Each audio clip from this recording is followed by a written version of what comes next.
I've been doing the Facebook ads and clicking around for about 13 years now. When I started with Facebook ads sort of back in 2012, this is when a lead was considered someone who commented on your boosted Facebook post. Has anyone boosted a post? Yep. Right. And so it was an interesting time, and obviously things have evolved quite a bit, but the strategies have more or less remained the same. We just had to adapt and grow with a lot of the different ways in which we can acquire potential clients. So once upon a time, it was very easy. You could throw $5 a day behind to get a couple of leads, a couple of comments, all that kind of stuff, follow them up as you're probably already doing. And then now there's a little bit more to it. But somewhere along the line, my best friend and I, Daniel, we've known each other for 20 years. We started a solar business called Q-Volt Solar based here in Queensland. Last financial year, we did just over 14 million revenue, which sounds really cool. But what's really impressive for me is we have to spend over $500,000 profitably just on Facebook ads. And if anyone's ever tried to spend more than about $500 to $800 a day on ads, it's really difficult to do because you usually end up paying more per lead. So that's one of the big takeaways that I've been able to use our solar business, I'm glad Daniel's not here, to guinea pig a lot of the different ad types that I'm going to share with you today. A bit of background, why do most Facebook ads fail? Most of the time, advertisers have the wrong focus. They're focusing on tactical stuff, they're focusing on clicking buttons, they're focusing on audiences, they're focusing on CBO or ABO and all of that kind of technical, tactical stuff. As a result, what gets left out is their ads end up being weak. Raise of hands, anyone who's run any form of Facebook advertising before, right? Do you remember your first ad, keep your hands raised, that you ever ran?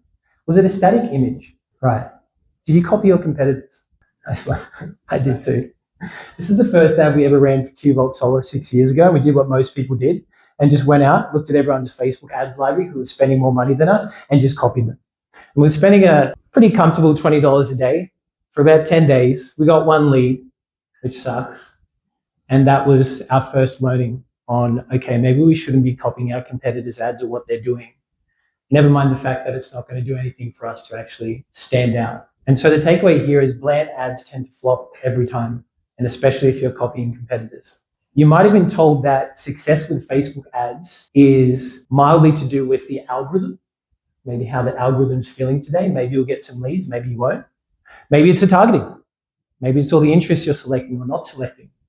Or maybe it's how much you're spending on a daily basis.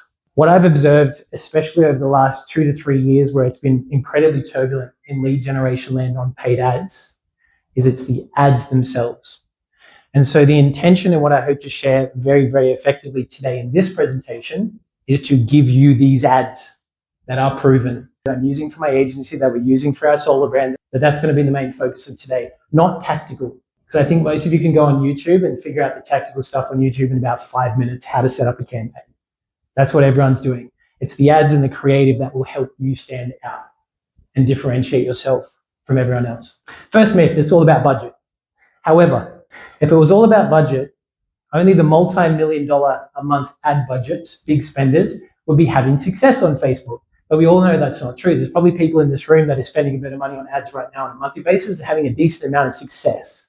So it can't be about budget. And so the truth is, even a $30 a day budget with the right ad, thoughtfully scripted, can outperform $1,000 a day with the wrong ad. And this is our first top performing ad for Q-Volt Solar.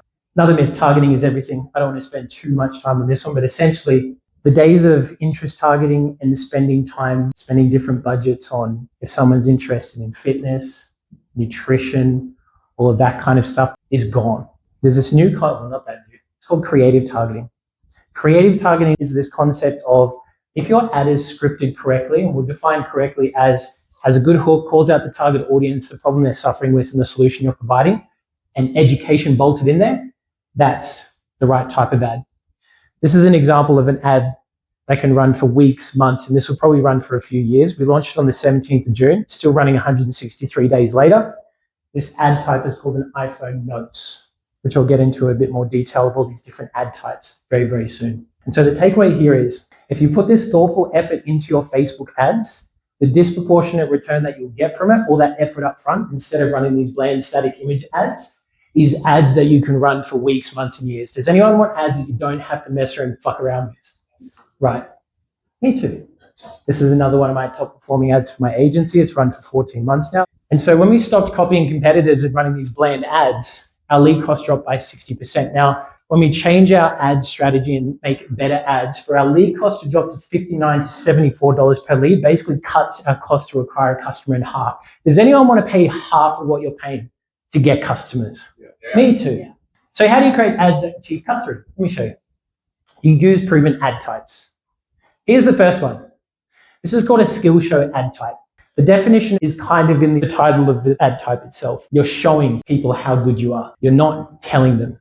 Has anyone seen an ad where they're saying things like, I can get you this result. I have all of these testimonials. I'm this good. I have all of these certifications. Everyone's seen ads like that, right? I feel as though very strongly, and I'm very strongly opinionated against that. And the reason being is because that's what the majority of advertisers are doing. And so if we're trying to stand out, we've got to stop sounding like everyone else. The Skillshow is one of the easiest ways to do it. A Skillshow, in essence, someone should be able to watch this ad and get the result that you fucking charge for just by watching the video.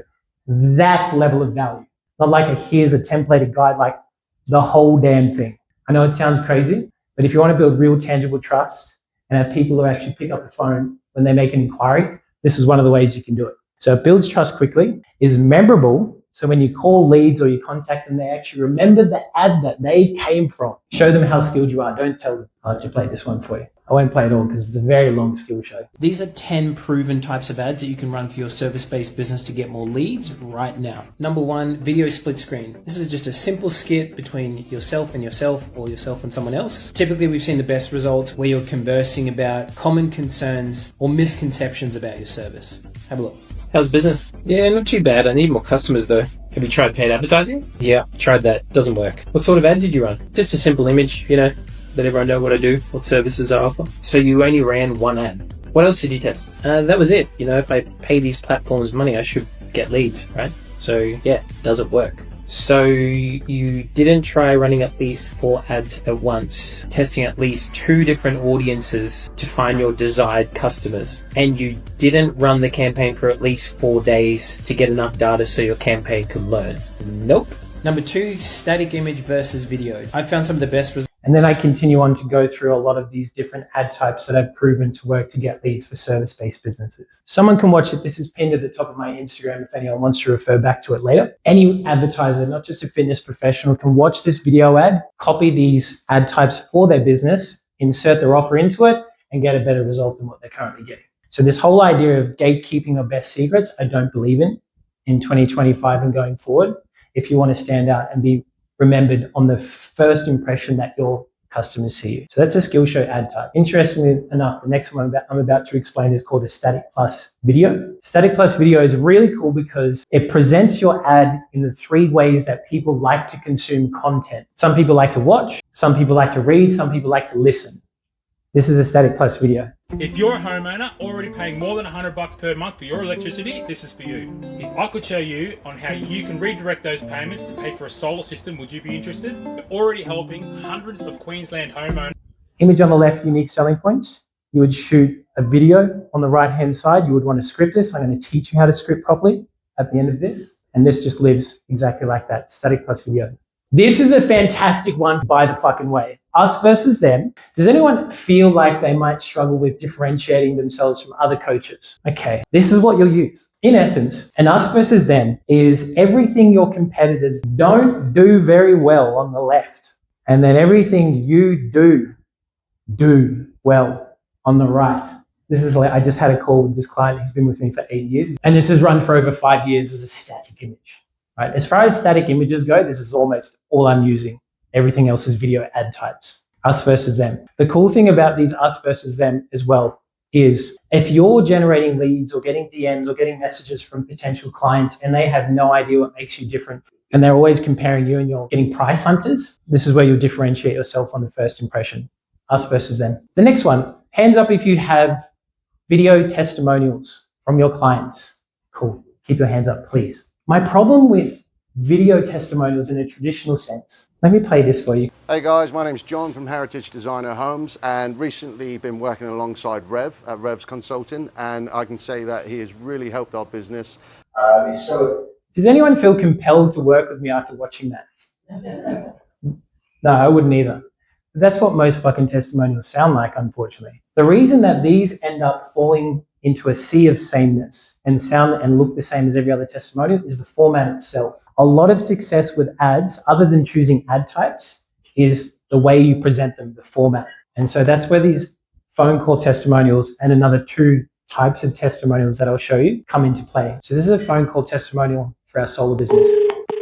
Hello. G'day, mate. It's Dan from Qbolt Solar. How you going? Hi, good, thank you. Hey, mate. Just a quick due diligence call. I just want to see overall how we went with your solar installation. Really good. You guys are really accommodating because I don't have a driveway at the moment. My place is covered in mud, and they found a way of installing the things on my roof without taking any dirt or any stones up with them. Nice. So they've done a good job. But yeah, they were lovely guys to have on site. Yeah. They were good to my dog. That's always important. And how did you find and how did you feel about our advertisements and stuff online that you did see? I like that you did the videos regarding the warranties.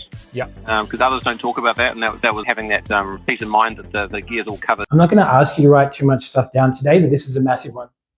And it is the questions you ask with these phone call testimonial ad types.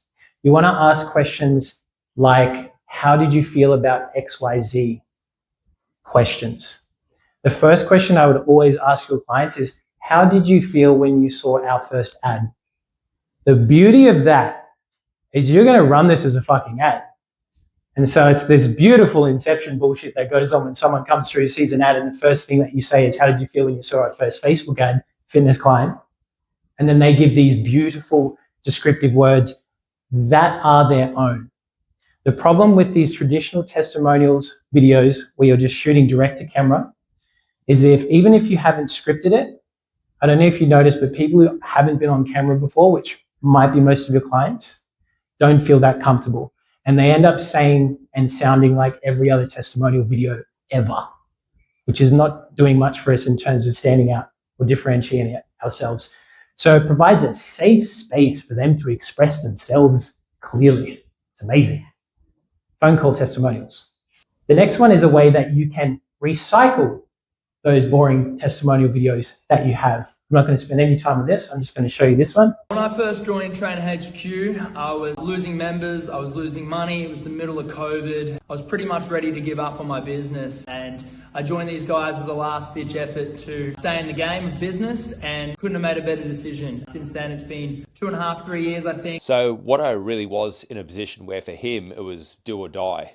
It was the option of get in, strategize. The key takeaway here is, again, the format. So you can take any one of your traditional testimonial videos, you let them say one or two sentences like Watto, and then Brad jumps up and gives additional context about working with Watto or your client. That's how you do it. Simple. Amazing cut through with these ads. And then you would let them speak another couple of sentences, and then you would give additional context, green screen, talking head testimonials. Amazing. If you've already got the testimonial videos, all you have to do is film the talking head and you're good to go. The next one. Has anyone tried to run written testimonials, reviews as ads before? I imagine that we've all posted them as organic posts to some degree. Maybe you refurbish them in Canva and post them to make them look pretty and polished, right? Again, these might be glowing testimonials, written reviews, but it's the format that's letting us down because everyone's posting stuff like this. And so if we want to stand out, here's a better way to do it.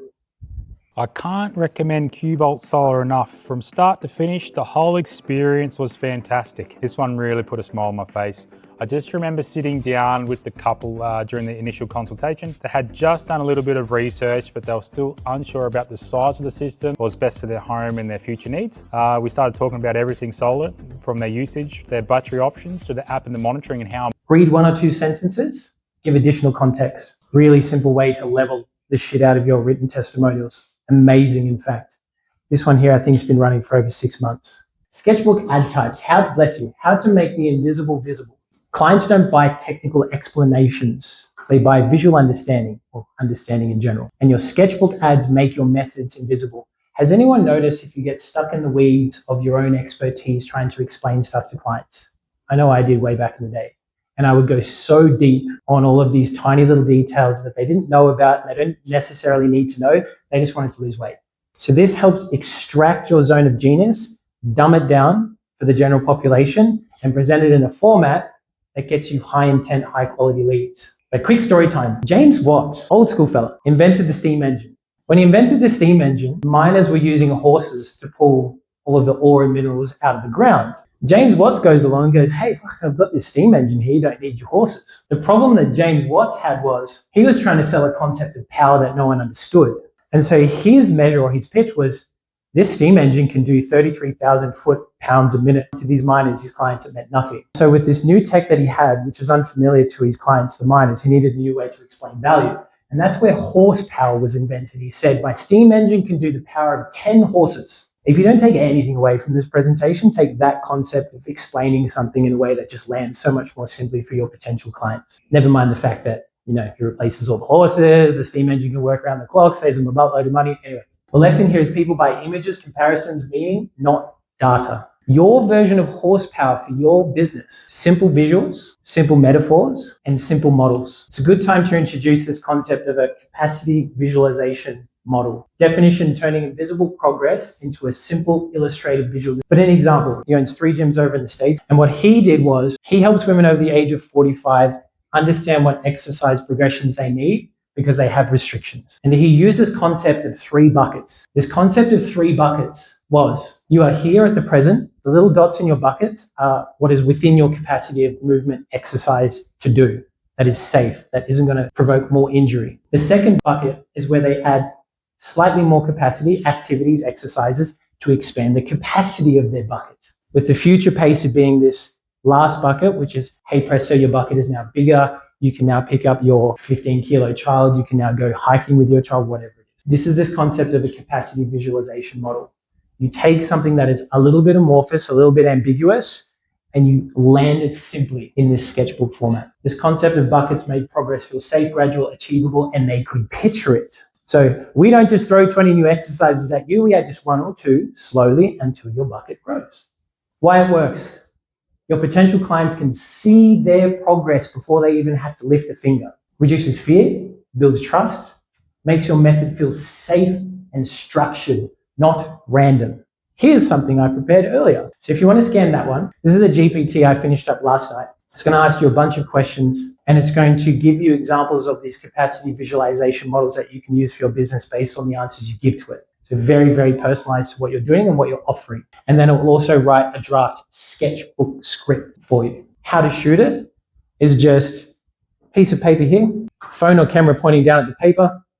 You're talking and drawing, illustrating your way through a script. Final takeaway, make progress visible and clients will believe in it before they experience it. Does anyone want to have slightly higher intent conversations with potential clients before you even talk? Has anyone had leads who don't even remember what ad they came from? Right. This solves a lot of that. Most of these ad types do, but Sketchbook especially. And so the system isn't the secret. The targeting isn't the secret. The campaign you use isn't the secret. The ads are the secret. And this concept of what most people are doing is the most basic stuff, which is heavily tactical. They might do a DM campaign. They might do a lead campaign. They might run people to a lead magnet, a free downloadable, whatever it is. And it's all of this asking and asking and asking. And it's a lot of effort if you think about it. Has anyone read or heard of Gary Vee's book, Jab, Jab, Jab, Right Hook? Give, give, give, ask. Right now, most advertisers are doing ask, ask, ask, give. I think people are sick of it. And I think people can smell a sale a mile away. So what we do is we flip this concept on its head and we give everything, if not a lot, upfront first in the first ad, the first impression that they see us. And that's why your ads are your most powerful driver. If you put in the effort to create great ads instead of settling for bland ones, why would someone remember your ad? It's because you helped them. It's because you educated them. Because you educated them, you helped them, and you gave them something of tangible value to the point where they may not actually need your expertise, they trust you.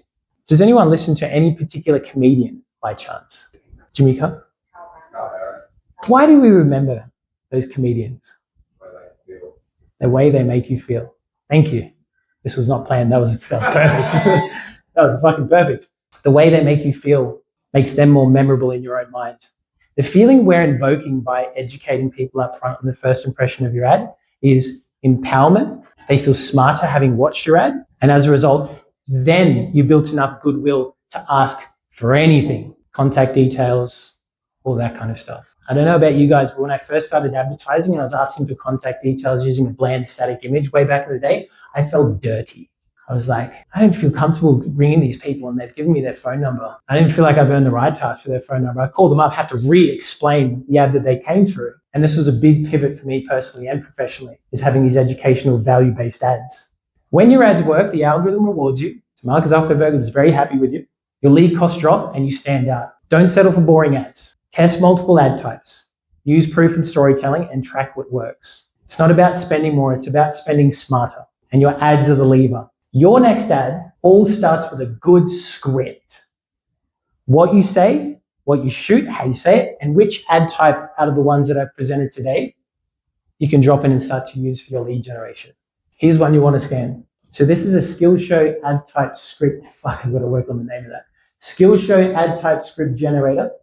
It'll again ask you a bunch of questions and it'll punch out a script that is in this Skillshow format. Again, the idea is not just saying how good you are, but showing it through education in these Skillshow ads. Speaking of Skillshows, this entire presentation has actually been a giant Skillshow ad. I've educated to build trust. I've given examples and shown proof as to how it works. The next step is for me to make you an offer, but instead I'm going to use this entire presentation as a Facebook ad, as extreme proof that this stuff works, and maybe you'll see it. Where's that camera? So if you got an immense amount of value from this ad, you can take away these ad types, deploy them into your service-based business, and you'll get amazing results. For those of you that want more help and you have no desire to do this yourself, click the link below, enter in your contact details, you can book a call on the next page. It's an example of a soft call to action. You can learn the tactical side of Facebook ads in 5 minutes on YouTube, and you'll be able to learn how to set up the tactical side of Facebook ads in 5 minutes flat. But again, the disproportionate ROI comes from where most people won't put in the work, which is scripting and creating ads that actually stand out. This is where you can use it to your advantage. And I alluded to this earlier because I talk to a lot of advertisers all across the world spending multiple millies a month. And what I'm presenting to you today is news. And so if the multiple millies advertisers, if this concept of educational, value-based, different formatted ads is news to them, then they're slow. And so you have such a unique advantage to do what your competitors and other advertisers in general are not doing. So the setup might get you live, but it's the ad that gets you paid. It's the ad that delivers you these human beings who didn't even know you fucking existed yesterday to give you their contact details. And now they're in a position of like, I saw your ad where you were talking about that sketchbook, about 3 buckets. I thought it was really, really good. Do you have anything or any kind of trial I could use? That's a better conversation than why the fuck should I work with you? Thank you.